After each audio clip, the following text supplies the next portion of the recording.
నా సింహాసనం మీద వాళ్ళు జీవిస్తారు అని అంటున్నారు. హల్లెలూయా. కారణం ఒక్కటే, ఏంటిదనంటే దావీదు నిబంధన మందసాన్ని, తన ప్రార్థనను, తన స్తుతులను ఆయన ఎన్నడూ కూడా మరవడు. సౌలుకు అది తెలియదు. ఆ పరిస్థితి గాడిదలను కాసేటటువంటి వ్యక్తికి ఏం తెలుస్తుందండి? ఏం తెలుస్తుంది? చూడండి, ఈ రోజున ప్రియ వదిన కొరకు దేవుడు ఇస్తున్నటువంటి గొప్ప వాగ్దానం చూడండి. సామెతల గ్రంథము గురించి నేను ఒకటి అంటే మామూలుగా చెప్తాను, జాగ్రత్తగా వినండి.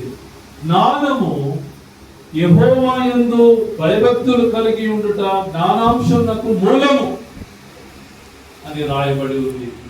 సామెతల గ్రంథంలో జ్ఞానము జ్ఞానము జ్ఞానము జ్ఞానము వలన నీకు దీర్ఘాయు ఉంటది, జ్ఞానము వలన నీకు సమస్య ఉంటది, అన్ని నీ దగ్గరికి చేర్చబడతాయనని సొలొమోను మహారాజు ఆ జ్ఞానాన్ని గురించి వర్ణించాడు.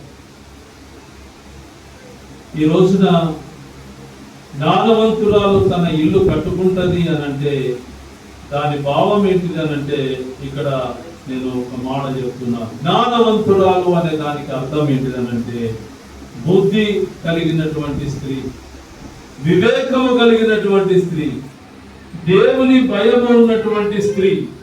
ఈ స్త్రీ జ్ఞానవంతురాలు అని రాయబడి ఉన్నది.